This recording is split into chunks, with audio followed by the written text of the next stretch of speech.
welcome to another episode of Studs Up. Have I thanked you yet? Thank you for watching and listening. In your tens of thousands, it was a blockbuster episode last week and another one coming up for you this week. And in a week where Andy Goldstein and Martin Keown had some talkSPORT beef, my next two guests, yes, they both support Chelsea, but wait till I tell them throughout the show what they've been saying about each other behind their backs. It's Jason Cundy and Rory Jennings. How are you, gentlemen? both? How are we?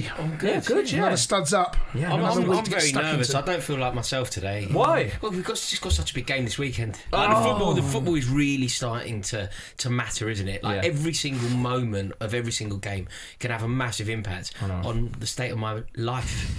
Mental health. Yeah, it really is starting to have an impact. Yeah, I know it is, and we're going to get into it all. I said it in my intro though. Let's just get into it. The talkSPORT civil war, the beef. Martin Keown and Andy Goldstein go at each other. We've got format sports bar. Goldstein was on a sports bar for how many years with you? I was with him 14 years. 14 years. Yeah. I'm going to ask you. This is cheeky, Go on. Jace. Was that real? Do you reckon there was something there? Well, I can't speak on behalf of Keown. I thought the comments... I don't know if Keown actually listens to talkSPORT. He obviously does, but I don't know if he gets what at times we're about, in particular Sports Bar. If he heard the Sports Bar, they come from me. Now, Goldstein and Benty have got their own little relationship, and Goldstein is... you know what, right? Yeah. And he will take joy and pleasure in anyone failing. I used to take it when Chelsea got beat, right? That used to be standard. And Benty, being an Arsenal fan, Goldstein's give it to him. There's no malice from Goldstein. He's just having a bit of fun. The bottle jobs, we know the narrative. And it looks like Arsenal, at that time when they drew again with Wolves after they'd drawn the week before against Brentford, maybe it's happening again. Yeah. And for some reason, Martin Keown has taken umbrage. And he's gone a little bit too serious. I think Martin probably just needs to lighten up a little bit. On that night when Wolves drew 2-2, we had the big old bottles on the sports bar, you know, the big water coolers. We had all the other bottles. I had a Arteta mask on. I think if he'd seen that, he probably would have come from me. You don't do that with Goldstein. Goldstein's on there 5 days a week. All right? Take him on at your peril. I know. By the way. Be prepared for backlash. He's going to be a dog with a bone now, surely, Goldstein. I don't want to set him up here. But... No, but I thought I didn't really get some of the comments from Martin. I know that it hurts when, and I'm, you know, our job is, especially on the sports part, we have fun. We take the, you know what, right? We have a laugh. It's not as serious as people take it, but when they take it seriously, it hurts. Yeah. And I understand that, but actually, in the way it's given, sometimes you just got to accept that it's you this week. It might be Arsenal the week, Spurs most weeks, by the way. Man United get it, Liverpool, they all get it. Yeah, so it's relentless don't banter. take it personally. Yeah, the undertone of talkSPORT is the relentless banter. Anyone can get it. But as fans first, Rory, that was blockbuster stuff. Oh, mate, I loved it. It was brilliant. Yeah. It was brilliant. That kind of friendly fire, it's really engaging, isn't it? It catches you. I did think, though, look, I'm not friends with Andy Goldstein. I have a very superficial friendship, I suppose, but I don't think he liked me very much. I really don't. However, I thought he handled it brilliantly. Yeah, he was great. And I actually thought it was quite unedifying from Martin Keown. Wasn't it? I did. I thought it was quite unedifying. What you can't say to Andy Goldstein, whatever you think of him, whether you're friends or you're not, he's excellent at what he does, and he has reached the zenith of this world in which we operate. What did he say? What was the quote from Keown? Was it the next level? The words from Martin Keown. I think you can say a million things about Andy Goldstein if you want. Yeah. You can make it football related. You can have a pop at his opinions in the way that you could make. What you can't do to somebody who has reached what I consider to be the zenith, you can't go, mate, if you want to get to the next level, you just can't say that. Like, he's got one of the biggest shows in sport in the world. He's on 5 days a week. He's brilliant at what he does. And like I say, I'm saying this from a position where we're not mates. Yeah, he don't like me. Yeah. Like, we're not mates. That's so funny. So I did think that Martin Keown let himself down a touch. You can't do that. That is the one bit that you can't do. Yeah. Have a pop at his opinion. Yeah. Have a pop at anything. Well, just not his status in the game. But isn't this what football fans we do? We enjoy the demise or the failings of our rivals. Yeah. This is the other thing. Isn't that sometimes more than the successes of your own club? But isn't that how that's me this week. But isn't that how it should be? Yeah. I expect if we get knocked out of the Champions League, we don't, get knocked out by Wrexham in the FA Cup, we finish sixth. Yeah. I expect it to come. Yeah. No, and that's where it should be. But you see, that's the other thing. It makes you wonder, like, the point of what we do. Like, the entire point is football is about the love of your own team equal the rivalry, delighting in your rivalry. Listen, I'm being completely serious here. If Arsenal don't win the league, I'm going to do the Marco Tardelli celebration around my front room, genuinely. And that will happen whether Chelsea finish in the top 4 and win a cup, or whether Chelsea win absolutely nothing and finish 9th. Yeah. If Arsenal don't win the league, on some level, I consider it to be a decent season now. Yeah. I get it. I have to say, I was rubbing my hands together. Still love it. I hope long may it continue. I want beef on a Monday, on the Tuesday. I think you're going to get it. Yeah. I think you're going to get it. I hope so. Because there's a war that's been started. Well, White and Jordan on Monday. Yes. Yeah, it'll be compelling. That will be very interesting. It'll be compelling. He's 10 minutes a week, according to Goldstein. So let's talk about quickly his actual opinion, though, which was kind of that teams, other fan bases take extra joy in Arsenal's demise. Do you think there's any truth to that whatsoever? Do people target Arsenal in particular? You think that's so? You think he was right in a way? Then, do you think he was right? I think people target Arsenal because they're a big club. Yeah, I don't think that Arsenal would get it any more than Manchester United. I think that we've relished Manchester United's demise over recent years. Well, his point was, I think that, just dropping points against Wolves is everyone's elated for some reason where they might not have been as joyful with another fan base. But don't Arsenal fan base? Every fan base has got its own personality, and we all look at it in very different ways. There is something about the Arsenal fan base that really does rub other fans up the wrong way. Yeah. There's an entitlement. There's no doubt they're a big football club, right? Where have they been for the last 22 years, by the way? Where have they been? Never won a major European... They never won the Champions League. They won the Cup Winners' Cup. They won the Cup Winners' Cup. They won one European trophy in their history. Yeah. There is an entitlement. On the back of that, they're a damn good side, and I expect them to win the title this season. If they don't, well, Keown better get his hat on, by the way, because it's coming. No one's done anything wrong here. If Arsenal win the league, which I think they will, and I desperately don't want them to, if they win the league, every Arsenal fan's going to let us all know that they've won the league. And so they should, by the way. So they should. Yeah. If they don't win the league, we're going to let them know that they've bottled it again, or whatever we're going to say. Yeah. I don't think this is just like... This is the world in which we operate. This is football. I don't know why Keown's taking it so personally. I don't know why he took issue with that in particular. Because I remember that show. I was listening to that show, and he's done nothing. He's not done anything differently. He's far less than the sports bar. Right, the sports bar.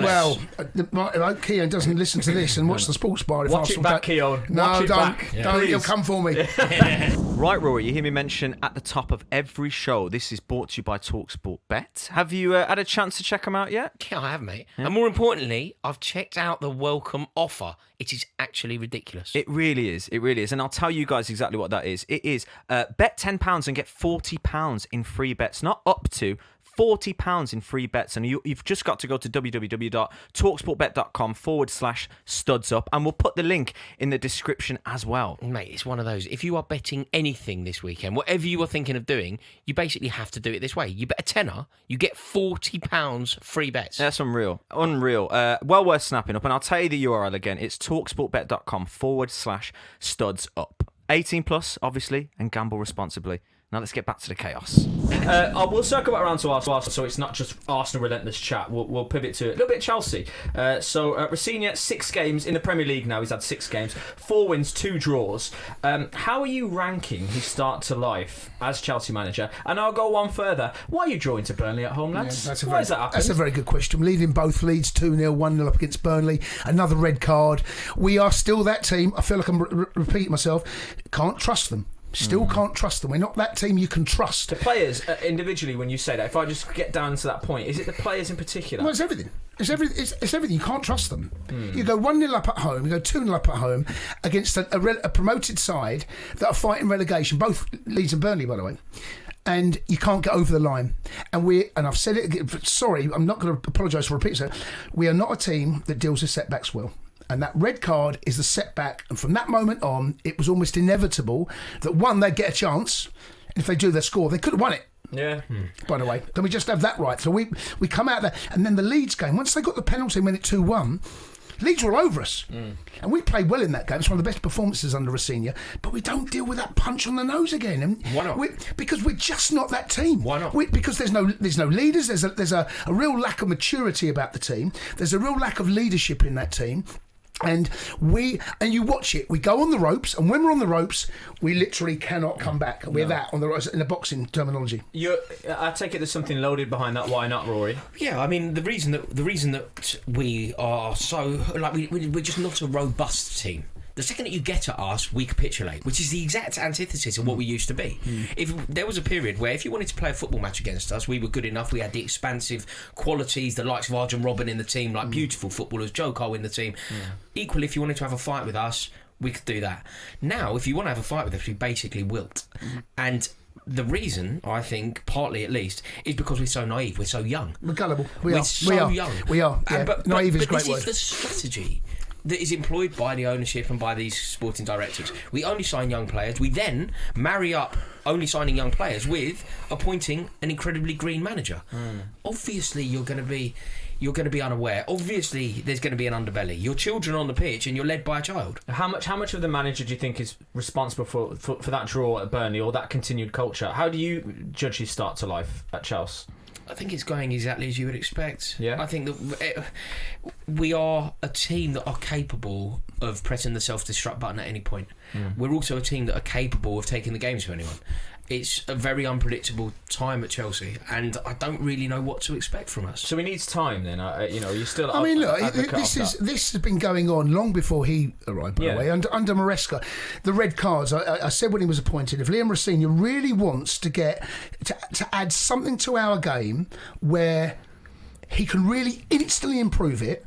No more red cards, right? Yeah. Because the games in which we got red cards, we have suffered. The Man United game, we all remember what happened there with Sanchez, right?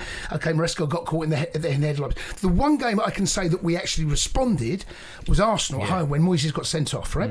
And that was early. That was what 60 minutes, I think, something like that. We had down 10 men, and we managed. Not only did we manage to deal with Arsenal, the best side in the country, I thought we were the better side. Yeah, we took the catch. And that's. I'm not saying that every single time we go to 10 men, you expect to be the best side, but deal with that situation. And then Fofana gets sent off. Look, it's 8 red cards we've had. It's incredible. 8 this season, and the right? record And the is... record, I believe, is 9. We could smash that record this season. We could smash it. But it's quite a simple thing to change. Don't get a red card. Yeah. Keep 11v11. Because if we have 11v11, we probably go on and win that game. Right? I mean, look, we may not. We drop points against Leeds. I'm not that stupid to know that could happen. But I was angry on Saturday because the goal that we conceded... we are so robotic. We looked at the way that they play. They had, I think, one player in the 6-yard box. We're zonal marking, and there are blockers or stoppers, right? And it looks to me as if Santos is the one that hasn't gone with who scored the goal, Fleming, right? Yeah. Once that's happened once, someone in that so we're doing zonal marking. Do I need to be here? Someone's got to take. We're down a man, so we're man light in the box. They don't do what Arsenal do. They didn't flood the 6-yard box. No. They've done the complete opposite. By the end of the game, because of his substitutions, we've got 5 defenders on the pitch, 4 centre halves on the pitch, and also a fullback. Yeah. And suddenly Fleming... They're all, by the way, big. 6'2" plus, by the way. But Fleming finds himself completely unmarked in the 6-yard box in the final minute of the game to nod it home. You're like, wait, how can this happen? It is the Jekyll and Hyde of Chelsea that we've seen this season. But it's just it's naivety. Yeah. But then you can't really explore the naivety. You know, if a side like Liverpool were naive, you go, why are they looking so naive when they have so much experience in the team? At Chelsea, you go, why are they looking so naive? It's because they have no experience in the team. You have to abandon that policy in the summer, don't you? No. I know. I'm not saying that they will, but by the way, surely they have to. But they'll be another year older, by the way. No one stays the same age. It's not Peter Pan.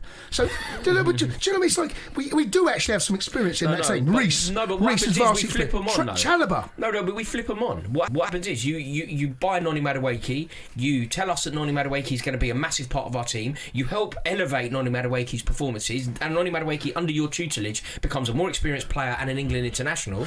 Then you sell Noni Madueke and you buy a new version in Jamie Gittins. Yeah. So you haven't elevated and developed. You've developed a player. The player's left, and you're now back to square one. You buy a young player again. We'll see what the policy is. We still need, I think, that experienced centre half. Yeah. I genuinely feel that you put that in there. It's a lot of responsibility on those shoulders, by the way. But I think we really. But by the way, Trevor's not young. Trevor's knocking around. He's an England international. You know, we can't keep using the same excuse. We can't keep saying the same things because they are a year older. They are, we are. Cucurella, right, by the way, European champion. Yeah, but he's a good player. Yeah, but Josh Ajampong's been playing. Like, what we haven't got is that just 29-year-old centre-half that knows how to get a point in the last minute, that knows how to defend a set-piece in the last minute, that is their bread and butter. Like, you know a player like Tarkowski. Mm-hmm. I'm just using him as a random example. Mm-hmm. If James Tarkowski was playing for Chelsea don't concede that goal.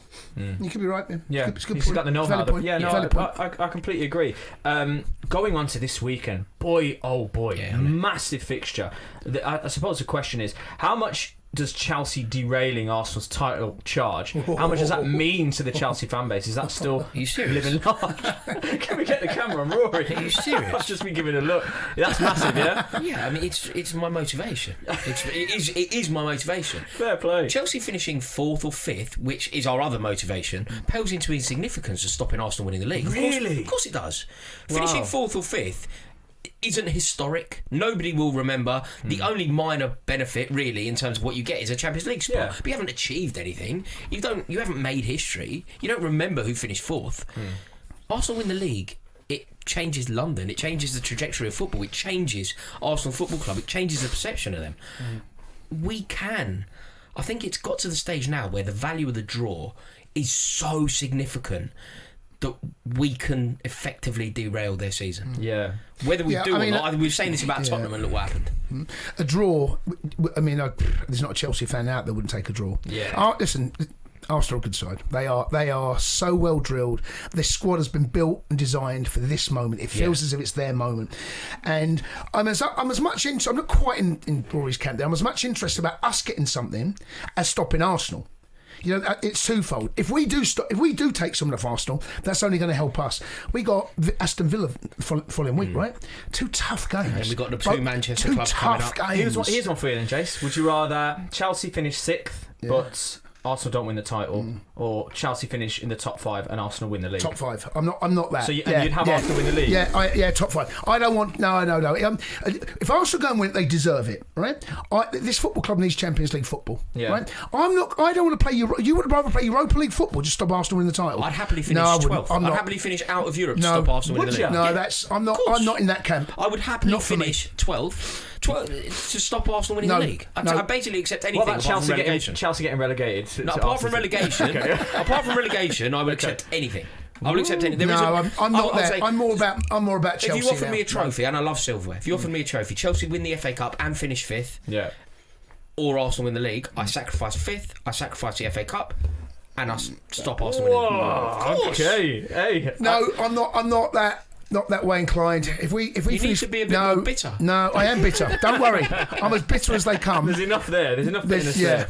Don't question his bitterness. No, wow, I'm glad I asked. Now, talking about Arsenal themselves, last week they had a look at the fixtures. The big ones that stood out really were Spurs, Chelsea, City. 1 down. Because Spurs, they absolutely demolished. They swept them aside, didn't they? 2 to go. If Chelsea don't get anything off Arsenal, is it one hand on the title for Arsenal? It's too early to say that? Yeah, I mean, City somehow have muscled their way in because they've not played well.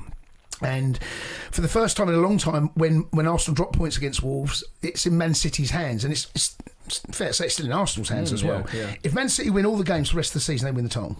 But if Arsenal win all the games between now and the end of the season, they win the title, right? So it's beautifully poised. What's more likely? Neither. Yeah, neither side. Neither side is going to be. I'm still going Arsenal just because of how robust they've been, and it feels like they may have learnt from the seasons gone by. I'm not convinced with City. We'll find out this weekend. Was the performances against Wolves and Brentford, was that an aberration, or is there something going on? Well, Spurs are terrible, by the way, so I don't know how much you can take from them. I don't think you can put. I think you can put an element of stock in it. And what I would say is, Tottenham on their own at White Hart Lane, because of how drag us in and all that, is pointless.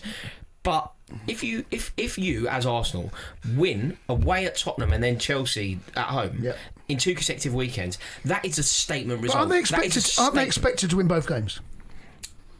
they're a better team than both. But I think if you beat Tottenham away, Chelsea at home, I think that's a real statement. Every win's a statement at this stage of the season. The win's more important than anything else. You know when people are saying the Spurs away, look, Villa have gone there, Bournemouth have gone there.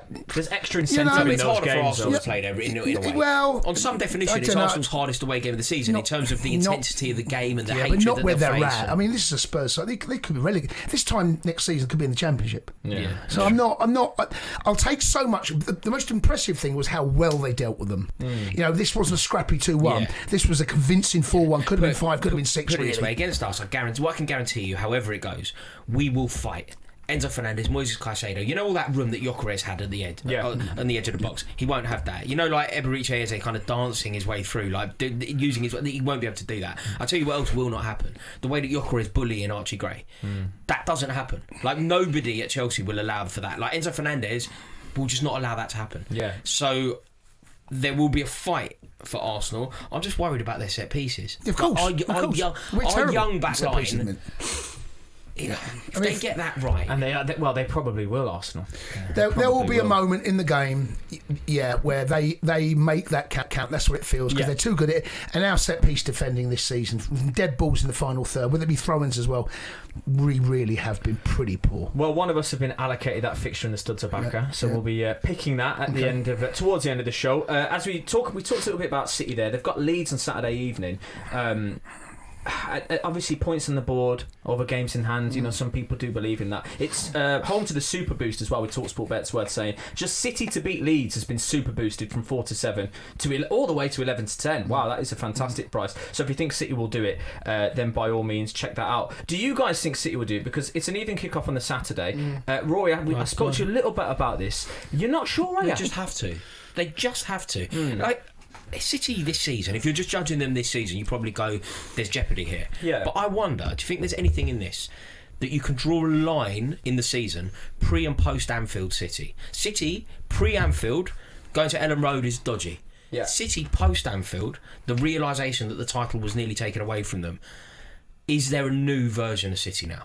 Well, as I said, I'm still not totally convinced by them. They give you chances. They are not defensively as assured as they were under Pep and as Arsenal.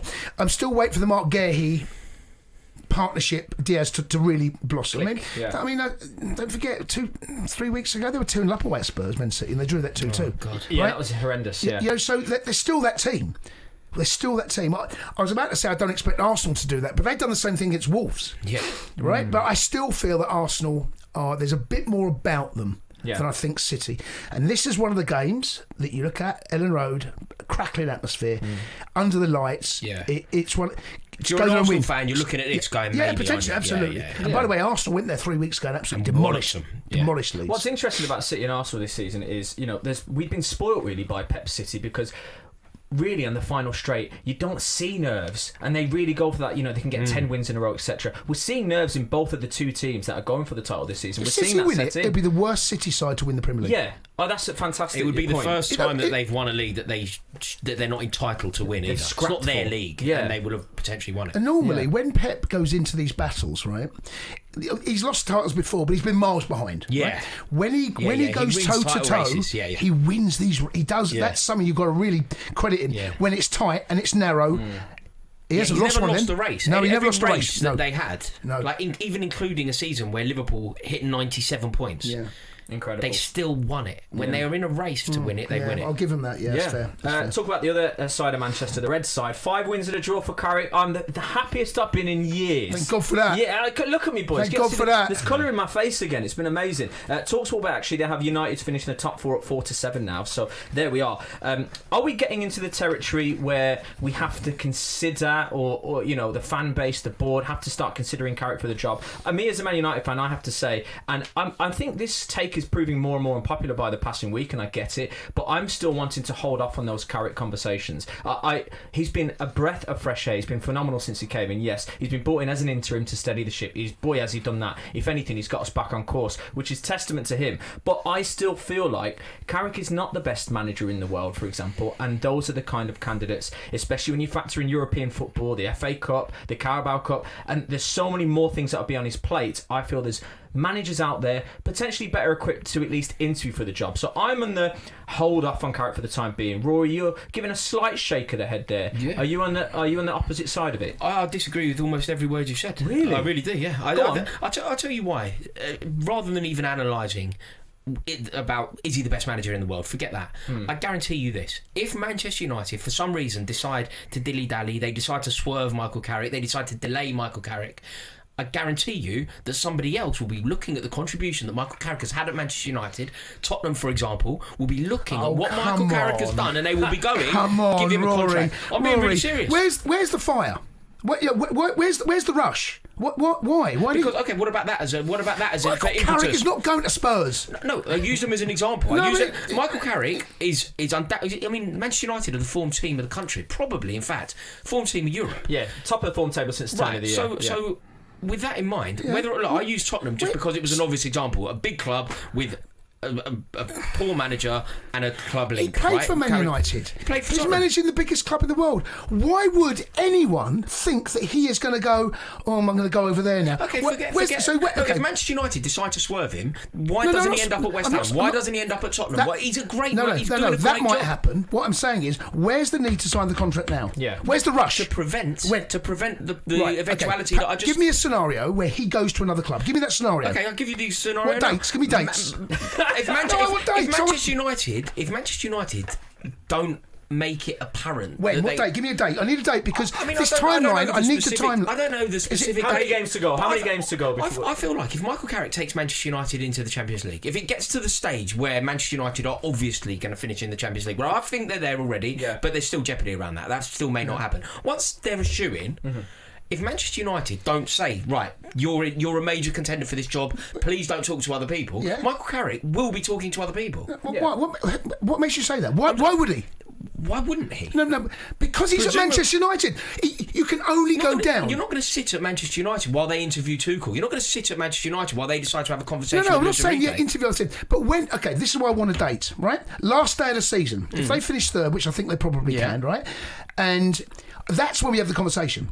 Right, that's when there's no rush. They've been in this mess before. They've done exactly the same. They made a mistake with Ollie. Gave Ollie 14 games unbeaten. Gave him the contract after PSG. Comes back. Their season tailed off. And a tailspin. Everton away was terrible. It's absolutely pointless to bring up Ole Gunnar Solskjaer. Making a mistake with one person 5 years ago doesn't mean that it's a mistake. I don't think that is pointless. There is absolutely no parallel between Carrick and Solskjaer. It's almost identical. It's almost identical. It isn't identical at all. Of course it isn't. They're completely their own men. They should be judged. No, the scenario it's almost identical. It's just coincidental that both of them played for the club. But then both of them had a new manager bounce like you wouldn't believe. That's why Ollie got the contracts in the first place. Slap it on the table. Michael Carrick should obviously get the Manchester United job. No, it's not obvious. It's not obvious. Lads, I am completely correct. The only permutation where it doesn't go to him, the only permutation where I would accept that it's not Michael Carrick, is if it's one man. Okay, one man is Luis Enrique. Where's the stupid pills? Where's the stupid pills? Where are they?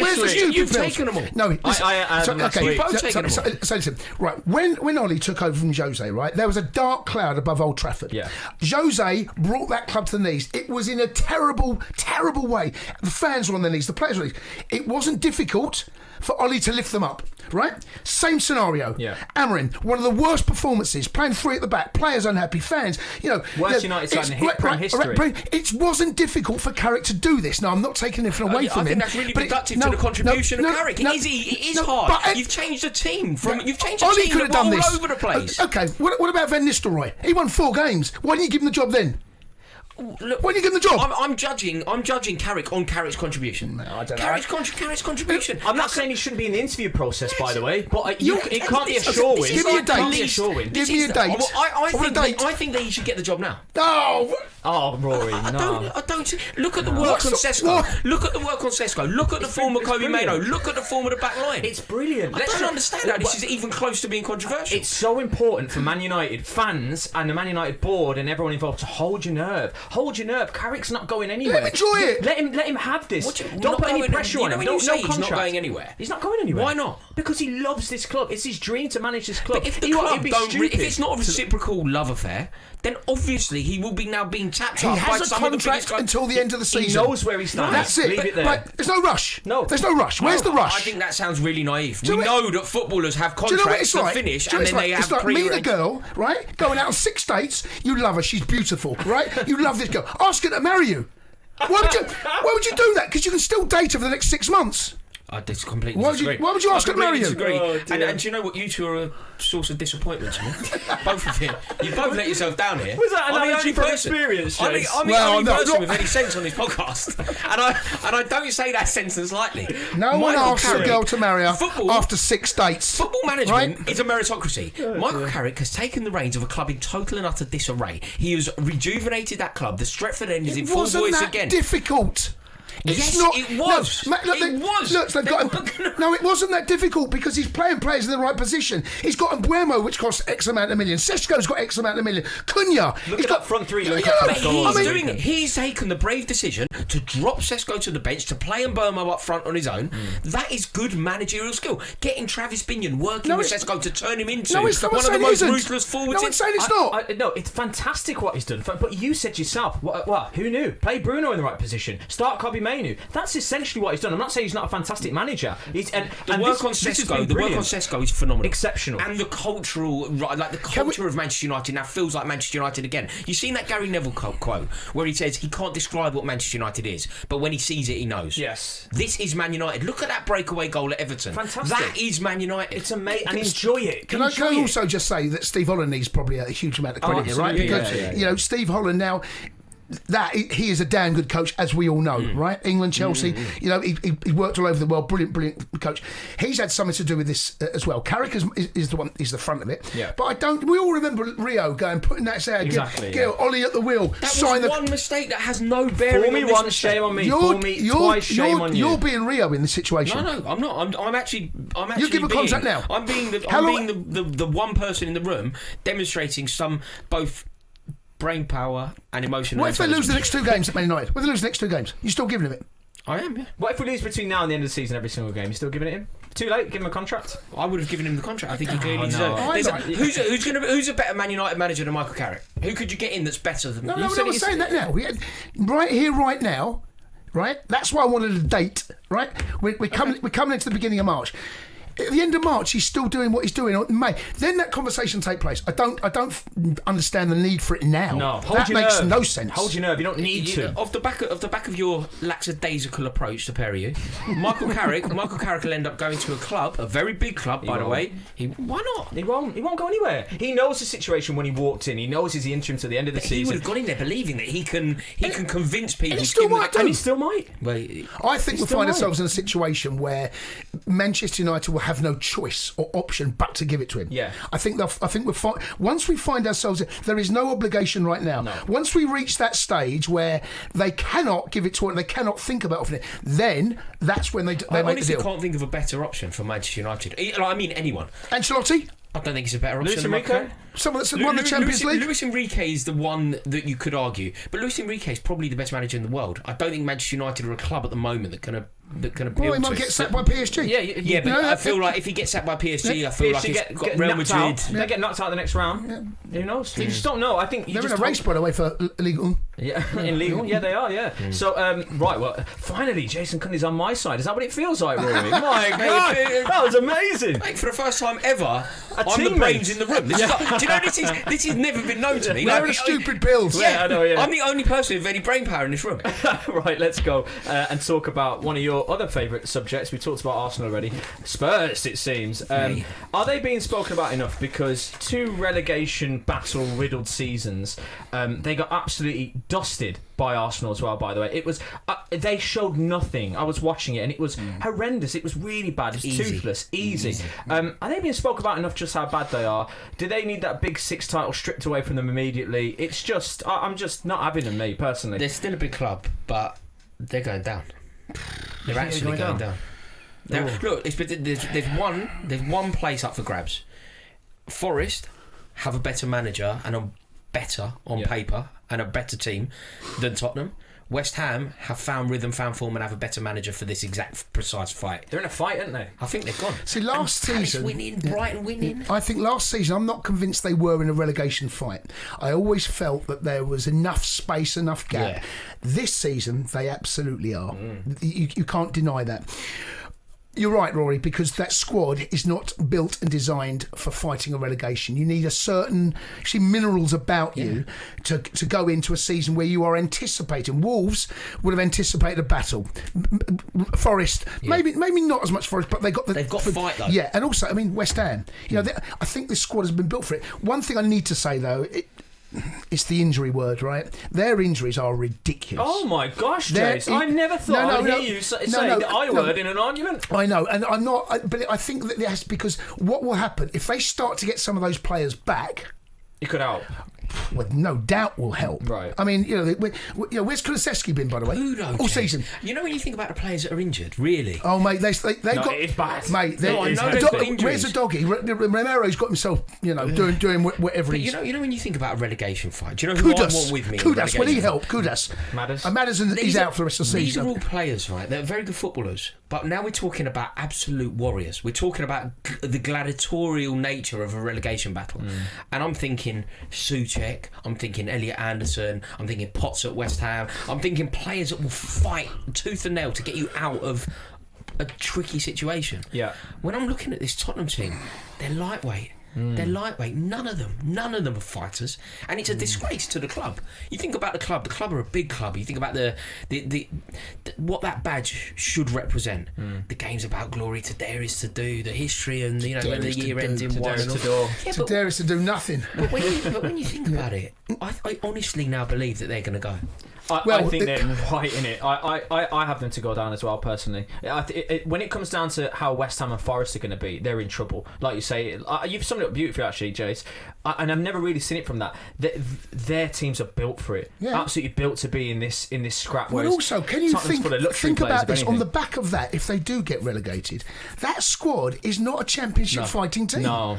And you wonder, because look, Leeds disappeared for ages. 16 years. Villa have been down. Newcastle have been down.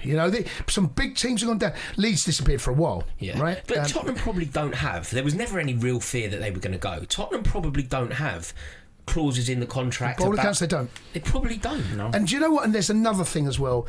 If you're Van der Ven, right? I'm using him. I could use any other example. Player, if you're Van der Ven, you're looking around going, well, I won't be here next season anyway. No, exactly. There's no way I'm in the chance. Yeah. So I wonder whether there is a little bit of that. If you're playing for West Ham, you know you're going to be there next season in the Championship. Yeah. So true. Jace, can I ask you about Van der Ven, right? Obviously, this is your position. Do you know what I found amazing in that Arsenal game? Gyökeres didn't want to be marked by Van der Ven. So he went and he got himself marked by Palhinha playing out of position, right? Yeah. What should the better centre-half do in that situation? But they play the three at the back, right? Yeah. But if he's peeling over there and Van der Ven's on the left, right? Yeah. What can you do? You've got man marking. But what's the answer? Well, the answer is Palhinha's got to get closer. It's as simple as that. Palhinha is a defensively minded midfielder. He knows if that was 10 yards higher up the pitch or 15 yards, his instinct should be to close the ball. But because he's playing out of position, he was caught on his heels, and that 1 second of hesitation, Gyökeres' first touch gets up and bends it. That is all it takes. But I don't understand how it happened. I don't understand how it happened. Like, when Chelsea had two centre halves, and say it was Gary Cahill, John Terry. John Terry was a more gifted centre half than Gary Cahill. What the centre forward would obviously want to do is play against Cahill, but we didn't let them do that, and I don't understand how it can be that easy. Where Gyökeres goes, well, I'm not going to go near him. I'm going to go near him. Who was it? It was Gray, Palhinha. It was Palhinha. It was Palhinha, Dragusin, and Van der Ven. And what Dragusin, that's the one I'm missing. What Gyökeres was doing was going to Dragusin all the time. Yeah. And I was like, why is Van der Ven not making it his fight? Because he can handle Gyökeres. I know, but you can't swap over. It's probably sacrilege to. So the centre forward just gets to choose who he plays against. Well, that's his choice, yeah. That's your choice. If you've got two centre halves, one's 4'3", one's 6'10", who are you going to go and stand on? Yeah. You're going to go and stand. I don't understand how there's not some kind of combat to that. Yeah, I know what you mean. Well, the answer to that is deal with it. We'll get a better centre back partner. Better centre half. Well, fair. I think we're all on the same page about Spurs there. So there you go. There's all the Premier League chat done. As we move on to everyone's favourite section of the show, guys, it's Studs Up Comment of the Week. Studs Up Comment of the Week. Little light of of text haunting me. Hey! Jeez. Woo! I love that. It gets me geared up every single week. That. Did you actually put in, is the comment of the week the one that was complimenting you? No, but I'm so happy to whoever did that. Did you see this comment? No, I haven't. There's a comment, and it basically said something like, this podcast's good. Yeah. But that presenter is going places. He Yeah. says it. Ryan goes, I found comment of the week. I thought he's actually... I should have brought it in. I should have brought it in. From Mummy Douglas. Yeah, exactly. Yeah. So, thanks to whoever did that. I owe you a tenner for sure. So, comment of the week is in reply to quite a few hot takes. God, we love a hot take, don't we? Of course, Bruno Fernandes came up. He's got to come up again every week. This is probably directed to both of you. I can't remember which one it was. I think, Jason, might be you. Bruno Fernandes is not having a better season than Declan Rice. This is what See My Mobot said, in inverted commas. This is what one of you two said. I'm not sure what bias that is, either the ex-Chelsea connection or the English thing, but that is a truly, incredibly, laughably bad take. Right.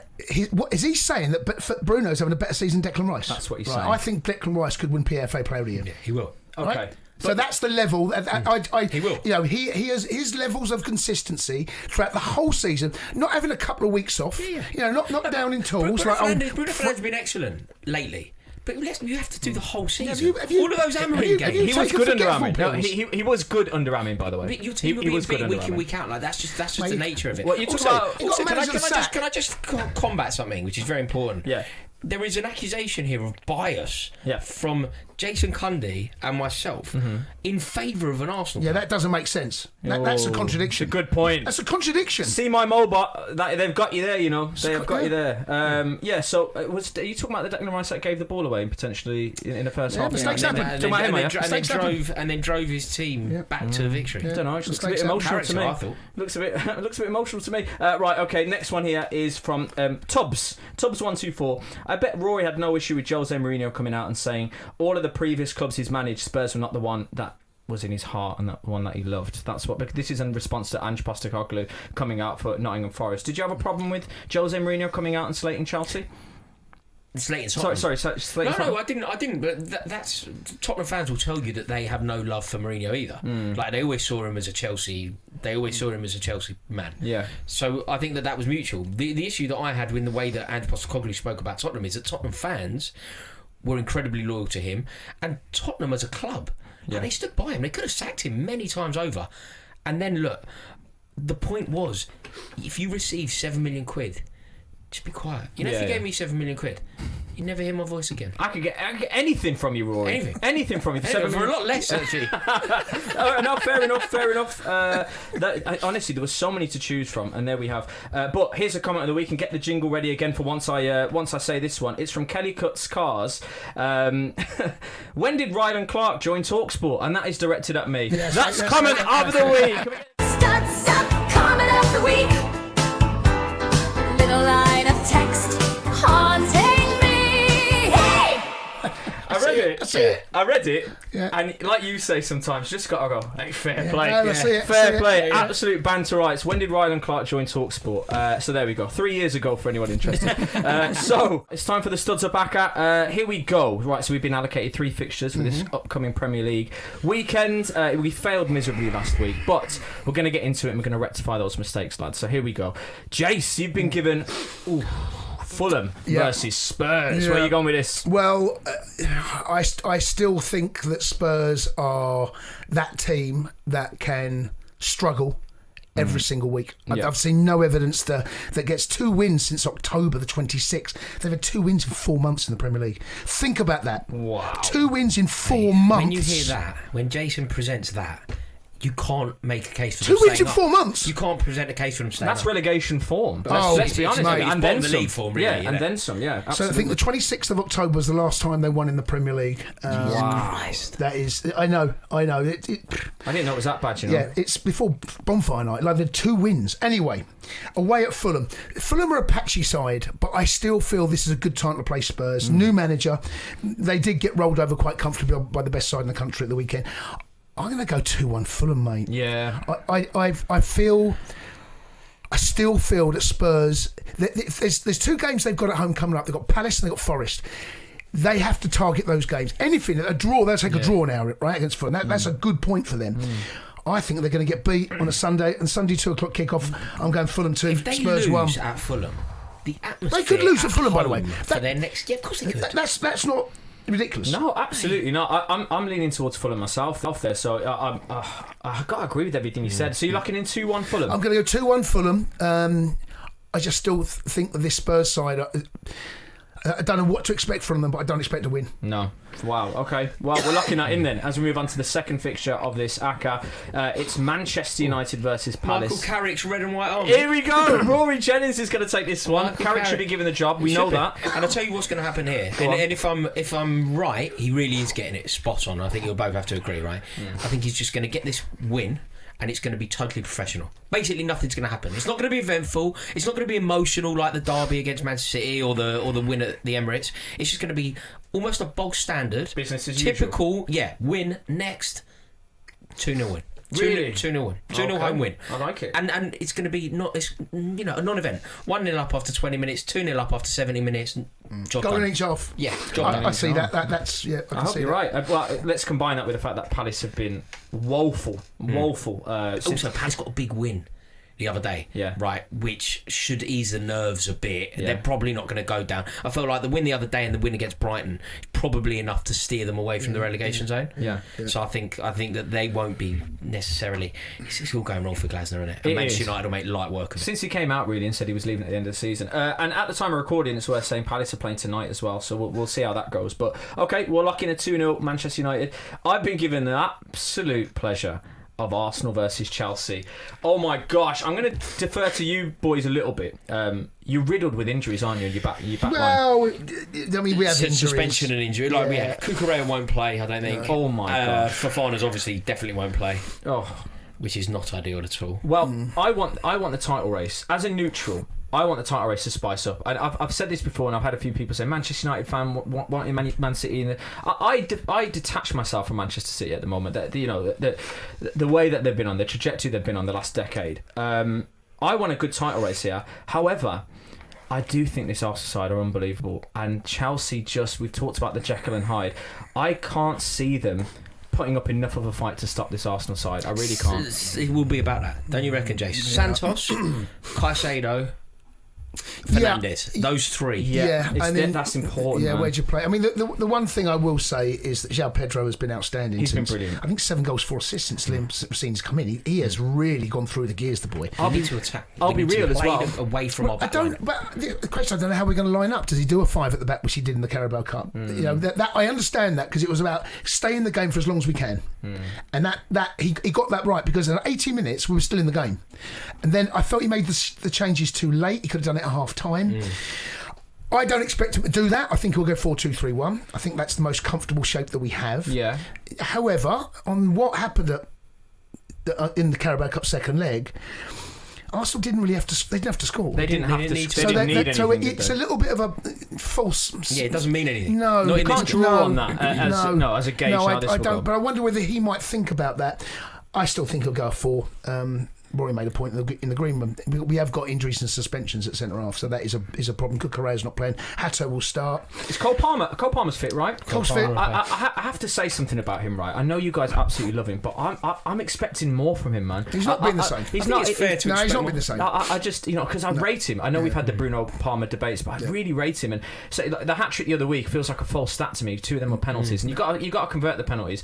You need players like him to step up. I'm not sure if he's in the run of form that you No, want him he's in. definitely not. There's no point in saying anything different. So, with that being said, sorry boys, I'm going to say Arsenal win quite convincingly. I'm going to go for a 3-1. You know. Oh, battering. Yeah, a bit of a battering. I don't think they'll shut you We've out. been battered at that stadium lately. Yeah. I think when they battered scored there 1 goal lately. in 4 games there, I Yeah, think. we used to have such a good record, and it's I just know. gone to pot. Yeah. They are Arsenal, or where we were back in the early we 2000s, swapped. mid Yeah. 2000s. We used to do exactly to Arsenal what they're doing to us. Yeah, I Yeah, remember I know. going there scoring 4. Like you know, I remember like we and even when we got beat, it was tight. I remember Gallas scored a winner against us. 1-0. You know what I mean? Like we've got a pitiful record there. On the back of that- we lost 5-0 On the recently. back of that didn't Burnley we? draw as well. Pochettino, we lost 5-0 there. Yeah, I know. Yeah. So I'm gonna lock that in, boys. I'm sorry, and Okay. I don't want that to be the case. I want it to spice up. A draw would be fantastic for the league. But That's what I'm going to go for. So we've gone for a Fulham win, we've gone for a United win, and we've gone for an Arsenal win. That'll be available on site, on the app as well, and it might even be boosted for you, so keep your eyes peeled for that. As I've given us a few minutes, as I always do, we're the home of the Mount Rushmore, and it's a very, very good one this week. So, on the back of the Andy Goldstein, Martin Keown, infamous beef, the civil war in talkSPORT Towers, we're going to pick the best talkSPORT personalities. I've opened up to personalities. Doesn't have to be presenters. Right. But if you've appeared on talkSPORT for a certain amount of time, what's the Mount Rushmore of that? So, I mean... I'm going to start. Okay, go on. I'm going to start, and this is a non-negotiable. I'm putting Jason Cundy on. No, Yeah.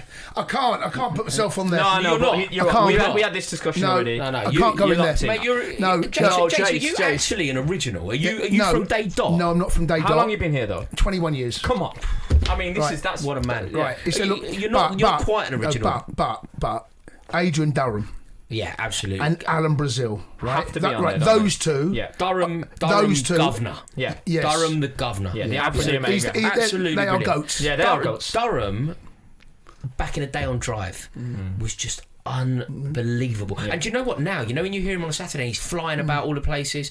True love of football. Did anyone ever read? He did the best stadiums in the country. Yeah, he did. He did more, didn't It he? was really good. And what? Do you know one? I think he did York. I've never been. I really want to go because he said it was like such a good experience. That's amazing from him, by the way. Yeah, But I'm with you. Durham, Cundy. And Brazil. I can't go in there. I feel. No, a you bit can. of a- Because let You can't have imposter syndrome. You're a founding father. Yes, I know. Let me put a case forward, right? In my opinion, talkSPORT over the years, it's always had the same identity, but right now the most talkSPORT show on talkSPORT is the Sports Bar. Yeah. It is when you talk about DNA, United DNA, all these, the TalkSPORT DNA of DNA. talkSPORT is the Sports Bar, and you have been on the Sports Bar. O'Hara's fantastic on that Is it show. the whole 21 years you've been on no, Sports Bar? since its inception of the sports Since bar. its So it's what, inception. 18 years I've been doing the sports I'm bar. sorry, you've Hang got to on, make it hang on. on. Were you involved in the formation, like the idea? No. They I just was threw going to me. say, 'cause if you You were created it sourced as out. well. No, they threw me and Goldstein together. Yeah. And, Did you know each other previously? Was there any? Only Wow, from Soccer AM.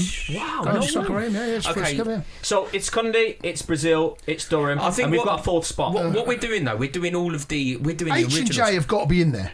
I think. Do you know who I think? As a combination. Do you know who I think it has to be? Well, they got little heads together. Do you know who I think we can't do? We can't leave out.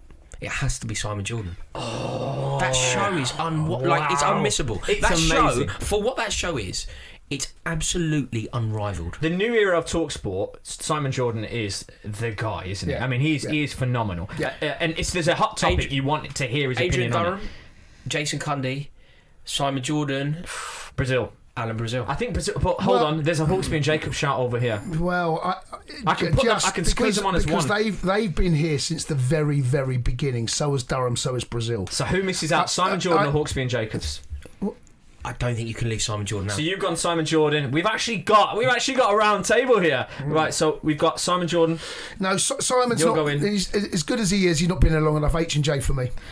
You got the deciding vote. You've asked people the wrong way Imagine, around. yeah, I didn't think this one through. I'm because of the 21 years in this building, I have to defer to Jason Cundy's I feel opinion embarrassed. on There was a Hawksby bit of and imposter Jacobs. syndrome, yes, no, not at all. no, Not at all. Well- you're on there, and I'm going to go with your shout that Hawksby and Jacobs. We'll squeeze them in two heads in one, half They and come half. as one, don't they? Yeah, They come as yeah. one. It's very rare, right? I feel like I'm a constant source of disappointment. Yeah. But I feel today I've got everything right. I genuinely do. Mate, this is going to like age really badly. The comments are going to be all. But I feel like I've been right on everything, every including show. now totally represented by the founding fathers of talkSPORT. Wow. My list is correct. Simon Jordan's been left out. Rory Jennings isn't happy about it. But now you know how it feels when you get tag teamed. This is It's been Rory been taking the old. yeah. It's 2 versus 1 today. And with that being said, that's it. That's the end of the show, gents. Pleasure having you here as always. Cheers, boys. Honoured, Loved mate. it. And the amazing thing about Studs Up, as I say every week, we'll be back next week. Thanks for watching.